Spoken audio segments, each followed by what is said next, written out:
Contrary to popular belief, I do not work at a radio station. I do not. What I work at is a sales and marketing company. And you know, we all kind of smile and the lips go up when I say that. But my staff is so sick of me saying that, but it's true. There are no coin slots in the backs of radios. Nobody in this room pays a subscription to listen to any radio station out there. We derive our revenue solely from advertising sales, completely 100%. So when it comes to what we do, you know, people come up to me all the time and say, gee, you know, I've got my son's in a band, can you get him on the radio? And they think that our whole life is about, you know, the DJs and the microphones. And yes, that's a big, big part of what we do. And by all means, I feel like a broadcaster. You know, there's a difference there these days. I mean, cable is not broadcasting. Satellite is not broadcasting. Broadcasters are radio and television stations that send their signals and broadcast them into the, that's where you get into FCC and all sorts of things. But we have a tremendous amount. Those who know me personally and know me through our company know the kind of commitment that we have to the Long Island market. And so I don't work at a radio station. I work at a sales and marketing company. My career, my path in my career has been through sales. I've worked for a total of 3 companies in my career. I've been in the radio business now close to 28 years. And I have come up through the ranks of sales, which has been a difference in the last 15, 20 years in the media business.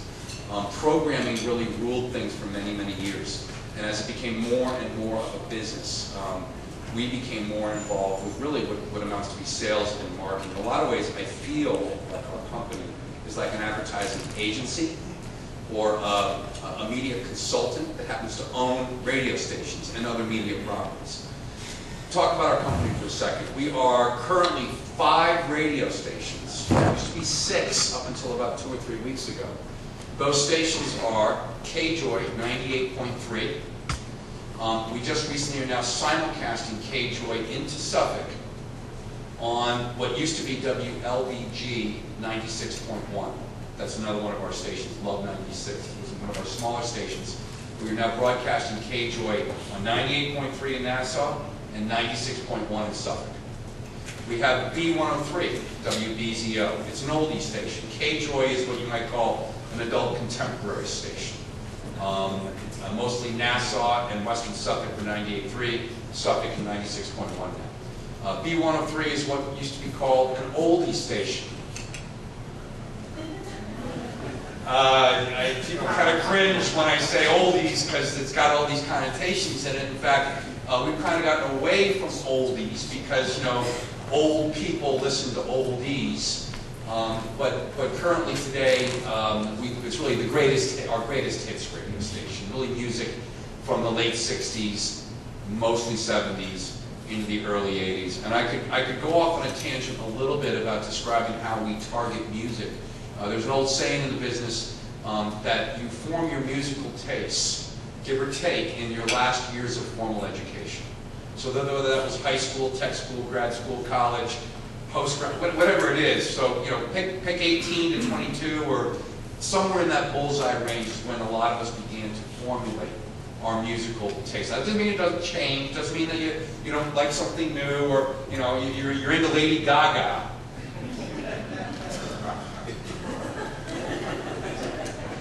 But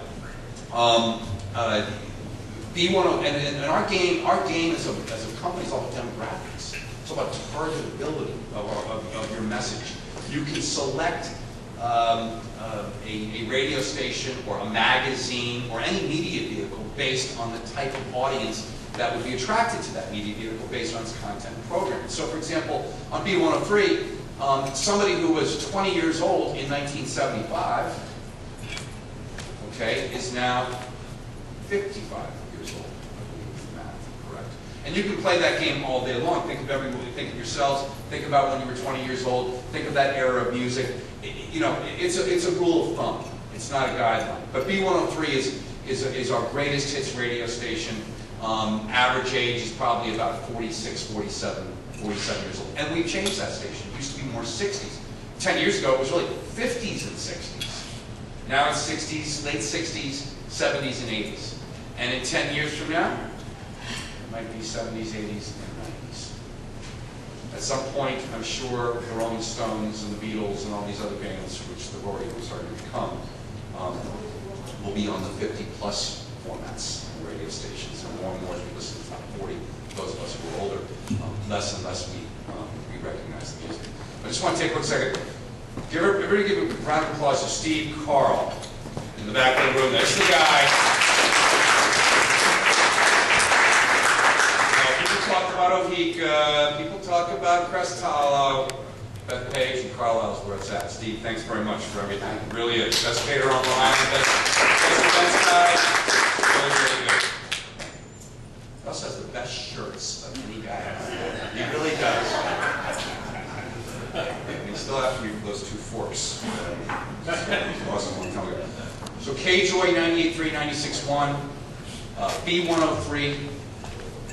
We have an AM station, 1100 WHLI, which is a daytime-only radio station. It goes on at sunrise and goes off at sunset.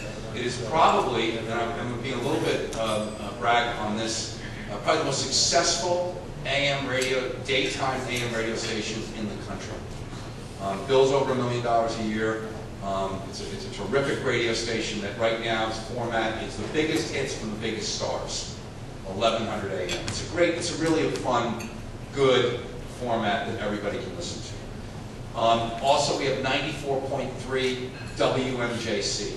This is our top 40, our contemporary hit radio station. In fact, this afternoon I'm taking my 14-year-old to see Pat Monahan from Train, the guy who's singing Soul Sister, if everybody's been aware of that song. We're doing a little meet and greet up there. It's a fun business. We get to do a lot of neat things. I can't get tickets for the show, but I can at least go see the guy do his sound check, I guess. And then out east, we have 103.9 WRCN, which is a heritage classic rock radio station. It's been on Long Island and been a classic rock station for years and years and years. You know, and that's our portfolio, our traditional industry brands that we have. But I run 12 platforms. I have 12 different media vehicles, and more and more and more, the internet is becoming more a part of everything we've been doing. So we have kjoy.com, b103.com, wmjc.com, whli.com, wrcn.com. 2 or 3 years ago, we started what we now call in the media business a pure play site. Pure plays are internet sites that are completely disassociated from our brand of our radio stations, our core business. And that site is yourli.com. Yourli.com, yourli.com, is a site that's designed for people to save money on their own. For lack of a better way to describe it, it's a coupon site. It's a place to go and download coupons, and search for coupons. And that's now been 2 years in development. And we're right at a point right now where we're starting to get a little momentum and actually getting some cash flow positive areas there. You know, people have called us visionaries because we were one of the first groups and media companies in the country. And we're a small company. I don't want to bounce around too much here. I want to keep on track here, but we're a small company. We're family owned. We're not a big conglomerate. We're not the Clear Channels of the world, or the Cox Radios, or the Citadel Medias, or the NBCs, or Disney's, and so it's, you know, all these other big companies that are out there. We're a small, privately held company. We own only our stations on Long Island. We divested most of our properties probably about 4 or 5 years ago now. But we began the process of creating pure play internet sites about 2 or 3 years ago, and we were called visionaries by a lot of people. They said, "Wow, you guys are so far ahead of the curve." And I said to my boss one day, the owners of our company, I said, you know, you're a visionary. You're brilliant. He said, "Yeah, the problem with visionaries is that they often end up with arrows in their backs, and it usually costs them a lot of money," which it is. There's a fine line between investing and losing money.